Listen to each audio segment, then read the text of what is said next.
Hi, I'm Samantha Grace, and the story I'm about to tell you starts at a birthday party. The kind of suburban fairy tale bash where the cake has its own photo shoot and the favors cost more than my weekly groceries. My sister Olivia always did know how to perform. Her daughter's 8th birthday was no different. Balloon arches in rose gold, cotton candy stations, a live mermaid reading storybooks to a circle of glitter-drenched second graders. Everything, as usual, was perfect. Except for one thing, or rather, one bag. My daughter June, who had spent 2 days drawing a birthday card with stickers and glitter glue and more heart than a Hallmark aisle, stood in line with the other kids waiting for their party favors. She held my hand tighter than usual. Big groups still made her a little nervous. She was 7, small for her age, with this fierce little kindness that made her easy to overlook, or easy to target, depending on who was watching. When her turn came, the teenage helper pulled a bag from the back of the cart.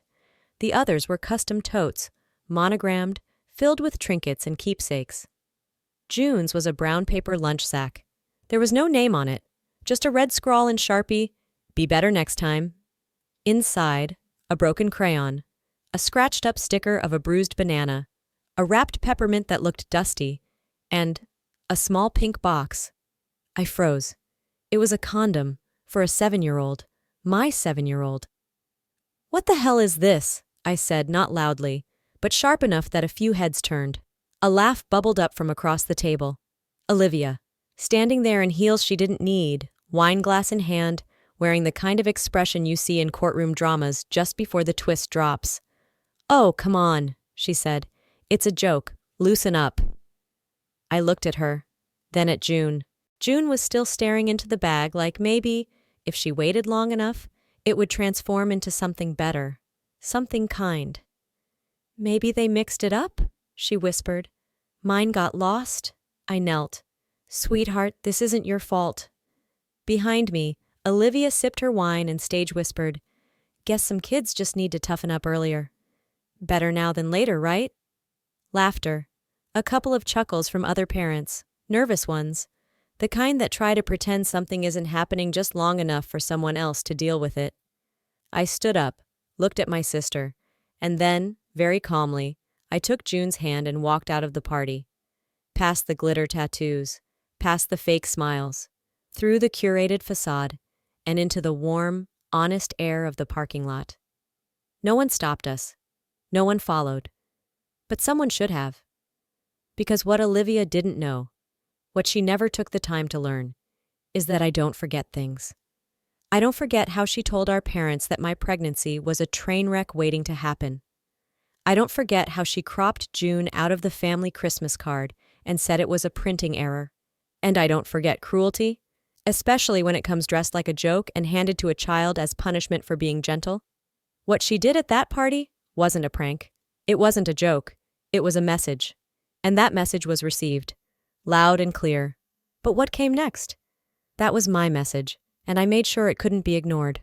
We got home just after sunset. The silence in the car on the way back wasn't heavy. It wasn't awkward. It was intentional, like neither of us wanted to speak in a world that had just proven, again, how cruel it could be when it dressed itself up in party streamers. June was curled up in the back seat, still holding that paper bag. She hadn't cried, not once, but she hadn't looked up either. I pulled into the driveway, cut the engine, and sat there a moment longer than necessary. "You okay if I carry you?" I asked gently. She nodded, the kind of nod that didn't come from tiredness, but from exhaustion. The emotional kind that doesn't show up until the door is closed and the lights are off. Inside the house, she went straight to the couch and pulled her favorite blanket up to her chin. I made her hot chocolate, not the cheap kind, the real kind. Milk warmed on the stove, 2 spoons of cocoa powder, 1 of brown sugar, and just enough vanilla to feel like comfort.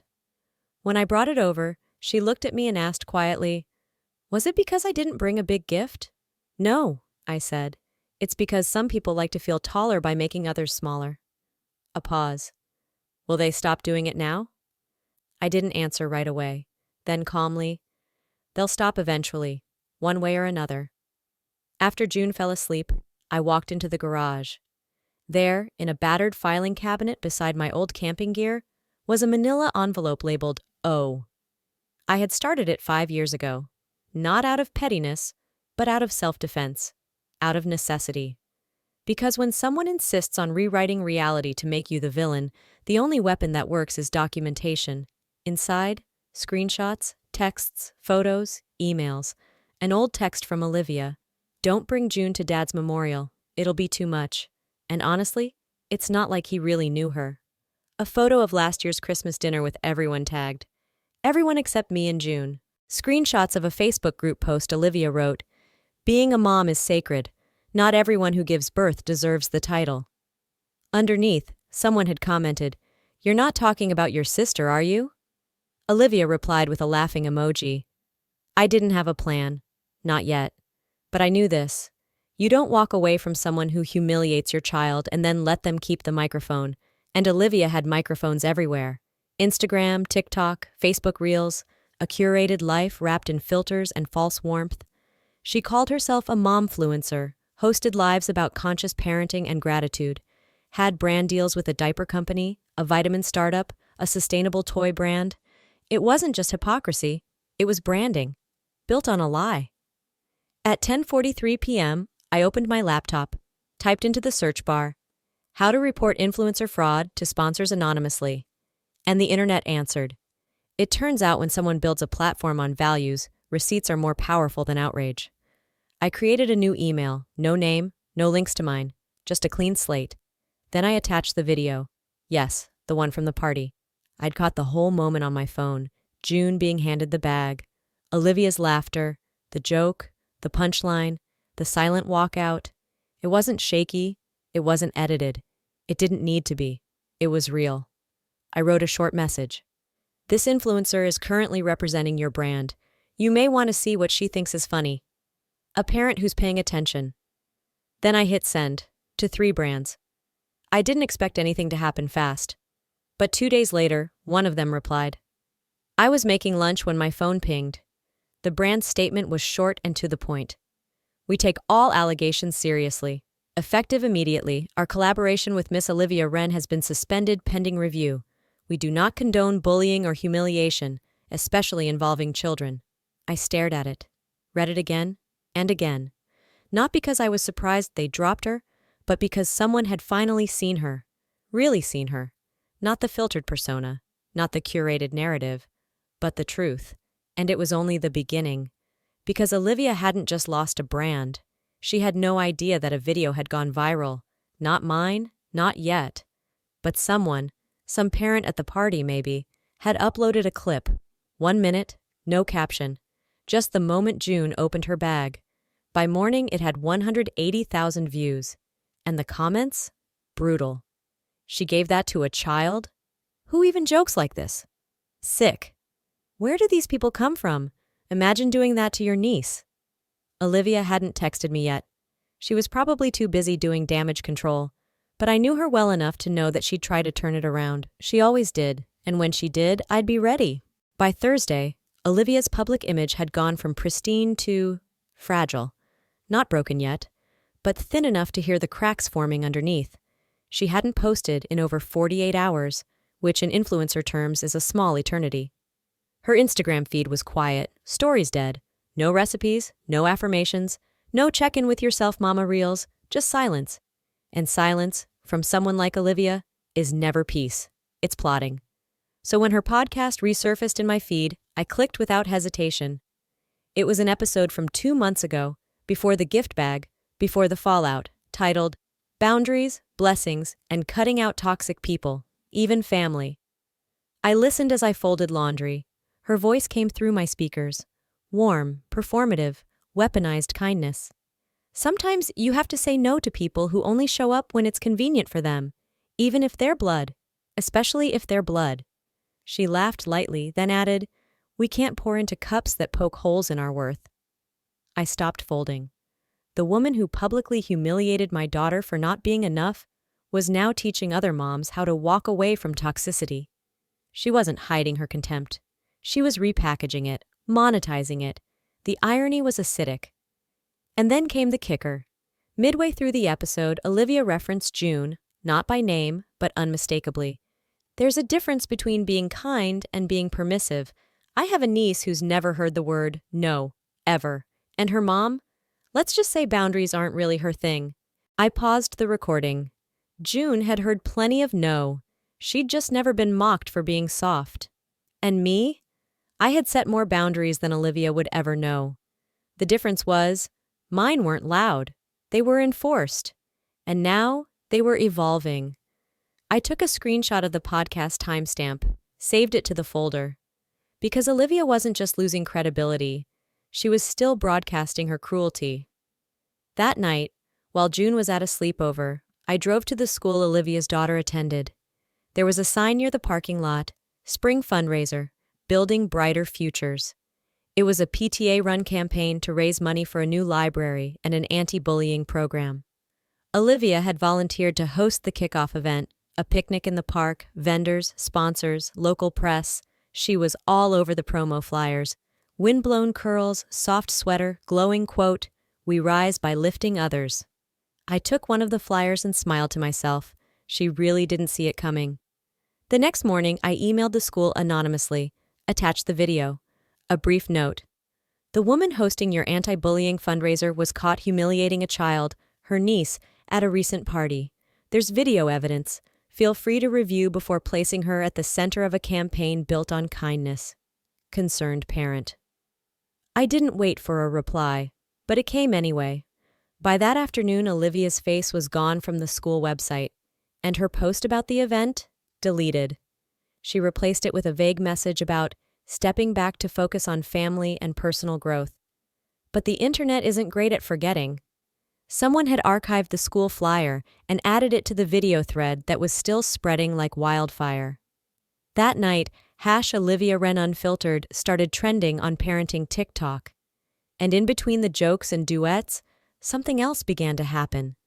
People started telling their own stories, not just about Olivia, but about family members who used kindness as camouflage, who smiled while cutting deep, who got away with too much for too long. There was power in that, not in canceling, but in clarity, in finally being believed. 2 days later, I got a voicemail. "Sam," Olivia said, her voice clipped but trembling. "I don't know what you think you're doing, but this is cruel. You're turning people against me. Over what, a bag?" She laughed, brittle. "Whatever point you think you're making, you've made it. Enough, please." She ended with, "Let's just move on." I didn't respond, because moving on was her way of never being held accountable. And this time, there was a reckoning. And it wasn't mine alone. By the start of the next week, Olivia was no longer trending, not publicly. But underneath the surface, the ripples were still spreading. Quiet ones. Dangerous ones. Her brand deals hadn't all dropped yet, but the silence from those sponsors was telling. No reposts, no tags, no affiliate codes in her bios anymore. Just that carefully worded post, taking a step back to focus on mental health and family. The kind of PR line that sounds gentle, but reeks of internal panic. But Olivia wasn't built for silence. She was built for applause.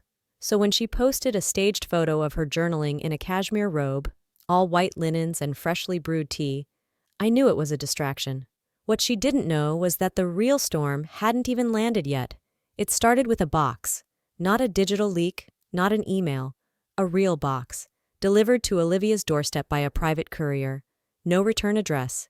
Inside, wrapped in tissue paper the color of bruises, was the exact brown paper bag June had received at the party. Still sealed, untouched, preserved like evidence from a crime scene. On top of it, a USB drive. On that drive, the full video. Unedited. The bag. Olivia's laugh. June's face. A slow zoom on the handwritten words. "Be better next time." And beneath that, a folder labeled Reminders, Screenshots, Audio clips, a PDF titled, "You Don't Get to Be the Victim This Time." That morning, Olivia's husband Drew found it on the porch and brought it inside. "What's this?" he asked, tossing it on the kitchen counter beside her smoothie. Olivia froze. When she opened it, she didn't scream, she didn't cry, she sat. According to what I heard later from a mutual friend, she stared at the bag for over a minute before saying a word. Then whispered, She kept it. She actually kept it. Drew didn't understand. What am I looking at? Olivia didn't answer, because the truth wasn't about what he was looking at. It was what she saw, the reckoning, the mirror. The day she humiliated my daughter, thinking it was just a bit. Now it lived in a box she couldn't throw away, because what if someone else had copies? Later that night, Drew messaged me. Yes, me. We hadn't spoken in years. Not really, outside of forced holiday pleasantries. But now he was in my DMs, writing, "Look, I don't know what's going on, but whatever Olivia did, I'm sorry. Truly. June didn't deserve that. None of this feels right anymore." I stared at the message for a while, then replied, "You married someone who's very good at looking right. That doesn't mean she is." He didn't argue, just sent a final message. "If there's anything I can do, for June." I didn't respond, but I saved the message, because this wasn't about getting anyone to beg. This was about something far more dangerous to people like Olivia, being known. 2 days later, another thread surfaced on Reddit. A throwaway account posted a compilation of screenshots from Olivia's old college Facebook. Archived and forgotten. There were pictures, drunken captions, mocking a roommate who struggled with anxiety, a meme about poor kids being God's prank, a comment under a photo of her sorority sister, "If she gains 5 more pounds, we'll need to roll her to class." And suddenly, everything started to connect. The podcast, the parenting persona, the fundraiser. This wasn't a one-time incident. This was a pattern, dressed up in soft lighting and filtered hashtags. One user commented, "Funny how people who scream the loudest about kindness are often the ones who never practiced it privately." Another wrote, "I used to follow her, unfollowed when she joked about raising kids who don't cry over everything." Guess that wasn't just content. The stories poured in, former classmates, a babysitter, a mom from gymnastics, quiet people with receipts. And I said nothing, because Olivia didn't need me to take her down. She did it herself. By the end of the week, Olivia's social media accounts were locked. Her YouTube channel was on hiatus. The wellness brand she co-founded removed her from the About Us page. And for the first time since the bag, I felt something shift. Not satisfaction, not vengeance, peace. Because when you've spent your life being rewritten by someone else's version of you, the moment you take back the pen, it's not loud, it's quietly permanent. Samantha says nothing. But her daughter? She says one thing at school, and it changes everything. It started in the school library. June was sitting at the end of a long wooden table, elbows tucked close, carefully tracing the edge of a picture book about jellyfish. Her class had quiet reading time, but June rarely read during it. She listened instead, to the shuffle of pages, the scratch of pencils, the sound of other kids whispering secrets they thought the grown-ups couldn't hear. That morning, one whisper landed just loud enough. A girl across from her, Riley, the loud one with the sparkly lunchbox, leaned over to her friend and said, "That's the girl from the video, the one whose aunt's super mean." Her friend giggled, loud enough to make June flinch. "Do you think her mom made it all up? My mom says people lie for attention." Riley tilted her head. "Maybe she's lying too. Quiet kids are weird." That was it. Nothing cruel, not exactly, but it slid under her skin like a paper cut. Later that day, her teacher asked the class to write one question they wish they could ask the world. Something big, something bold. The prompt was part of a school-wide kindness campaign. The plan was to hang the questions on colored paper hearts in the main hallway. Most kids wrote things like, "Why can't chocolate be healthy? Why do people have to die? Why can't we have summer forever?" June sat frozen for a long time. Then she picked up her pencil and wrote in small, deliberate letters, "Why do grown-ups smile when they're being mean?" That afternoon, her teacher read it silently, then again, then once more. She didn't say anything. But the next morning, June's heart, a purple one with silver glitter edges, was hanging right in the center of the wall. Alone. No context, just truth. By noon, someone had taken a picture, and by evening it was on Facebook. No name attached, no tags. But people knew. They knew because it hit too hard. The comments weren't a mess of outrage or pity. They were sharp, quiet, full of pause. This broke me. I hope that child is being protected now. Grown-ups really do smile while breaking people. By the time Olivia saw the post, it had 8,000 shares. I didn't tell June I saw it. I didn't tell her it was everywhere. But that night, I found her sitting on her bed, legs crossed, drawing again. "What are you working on?" I asked. She showed me. A comic strip. 3 panels. First panel, a girl handing another girl a gift bag. Second panel, the gift bag, open. Inside, a heart that's been cracked in half. Third panel, the same girl, taping the heart back together, one tiny square of tape at a time. I studied it, then asked, "What made you draw that?" She shrugged. "I think broken things deserve to try again." I swallowed hard. "You're not broken, June." She looked up, her eyes steady, too steady for someone her size. "I know, but she is, and no one told her." 2 days later, I got a call from a reporter. Local, female, kind voice but firm. "I know you didn't post the hallway photo," she said, "but it struck something. People want to understand the story. Would you talk to me, even off record?" I hesitated. "Not to sensationalize," she added. "To humanize. People think this stuff is just clicks, but sometimes it's about a kid who asked the question everyone's been too scared to."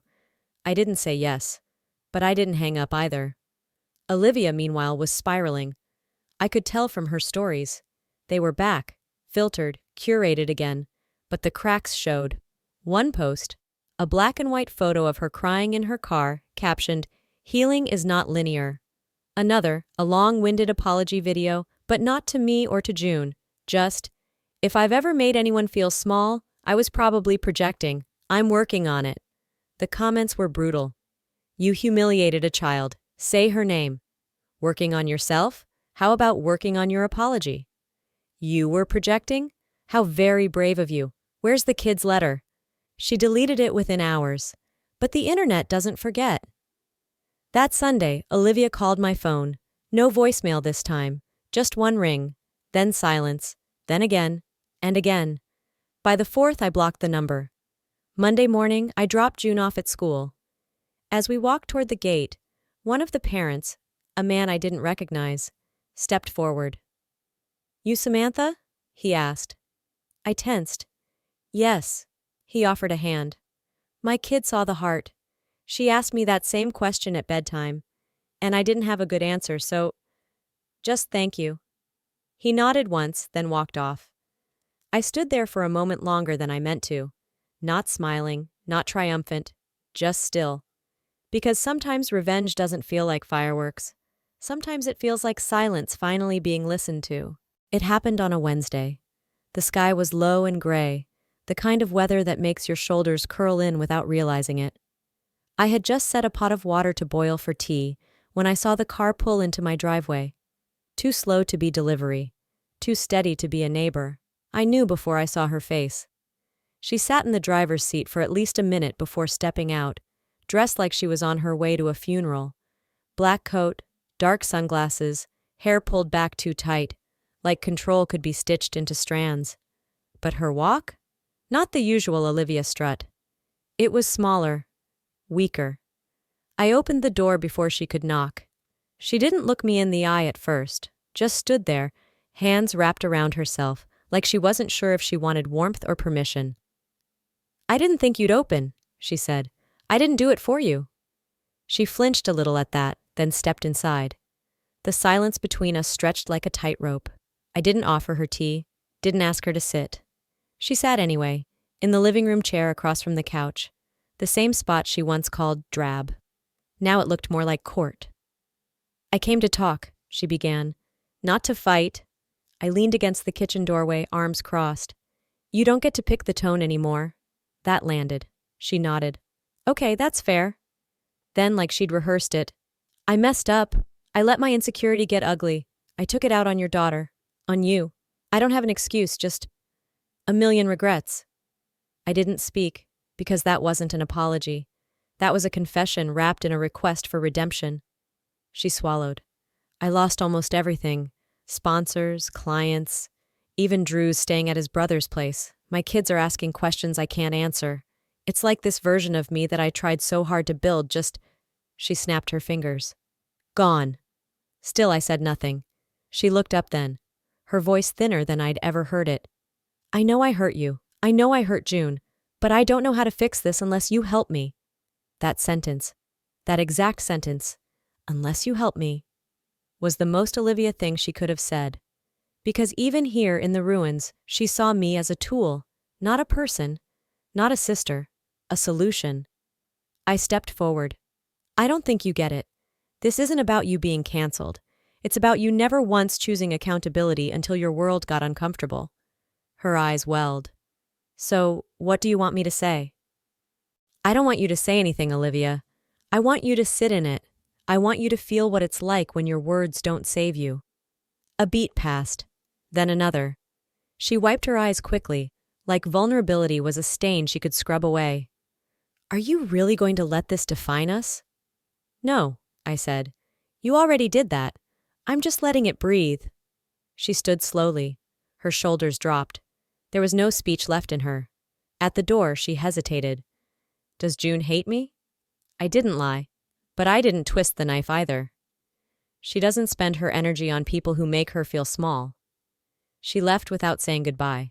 I watched her pull out of the driveway, a hollow shadow of the woman who once called herself an empathy coach online. Later that evening, June came home from a playdate. Her cheeks were flushed, her backpack bouncing.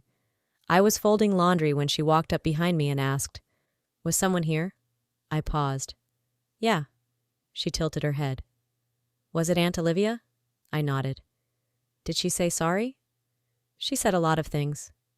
June thought about that, then asked, But did she say sorry? I looked at her, this small, sharp soul who already understood more about people than I ever did at her age. She's trying to, I said. June nodded once. Trying's not nothing.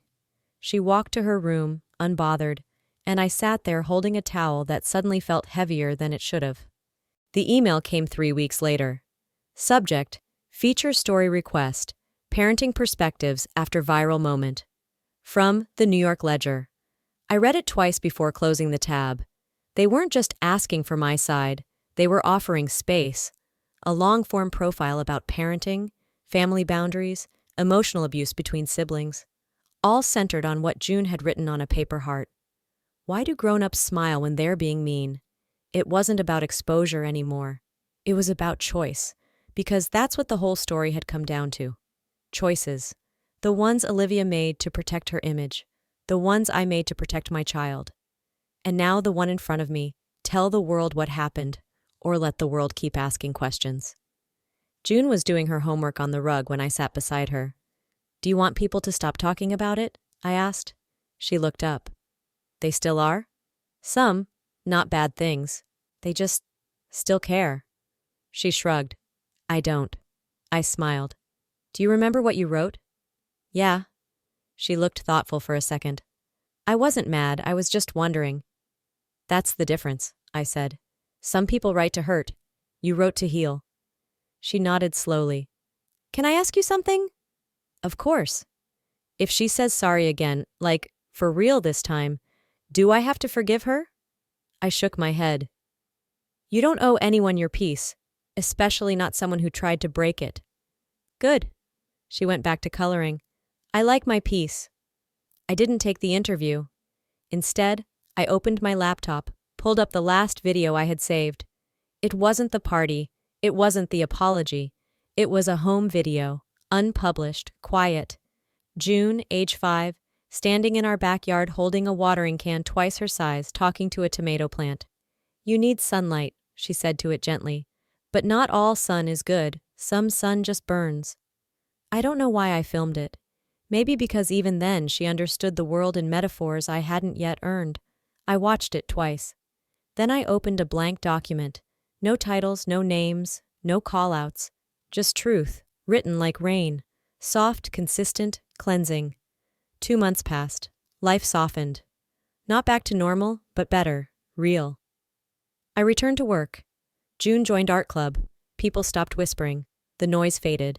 And then, on a warm Saturday in early spring, I got a letter. Not an email, not a DM, A real handwritten letter. From Olivia. Samantha, I don't expect this to be read, let alone answered, but I had to write it down somewhere outside my therapist's office. I've spent most of my life being loud, not because I was strong, but because I was scared someone might notice I wasn't. I was wrong. About you, about June, about love. I used shame like armor and performance like currency. You saw through it, and you didn't flinch. I still don't deserve your forgiveness, but I hope you spend it elsewhere. On people who earn it, on yourself, on her. I'm sorry. And I mean it this time. Oh. I folded the letter. Didn't cry, didn't rage. I tucked it into a drawer I no longer opened often. The one where I kept the baby shoes June outgrew, the birthday card she made for Olivia that year, and a dried petal from my mother's funeral. We all carry our histories, but we don't owe them the future. That night, June and I sat under the porch light, sipping lemonade. The wind was soft, and the stars were starting to stretch their fingers across the sky. Do you ever think about her? She asked. Sometimes. She sipped. I don't. Not anymore. And then she said it. 5 words, casual but final. She drew her own line. Sometimes silence is the loudest form of protection. I didn't choose revenge. I chose boundaries. I didn't fight to win. I fought to heal. And in doing so, I learned something I wish someone had told me sooner. You are allowed to walk away from people who smile while cutting you open, even if they share your blood. Especially then. So let me ask you, have you ever been told to just forgive and forget when deep down, you knew what you needed was space to breathe? Did you ever protect someone else before protecting yourself? If this story resonated with you, I'd love to hear how. Drop a comment below. Tell me where you're watching from or what part hit hardest. And if it didn't speak to you, that's okay too. Tell me why. Let's talk about it. If you felt something watching this, if it stirred something in you, subscribe to the channel. More stories like this are coming. Stories that don't just entertain, but reach you.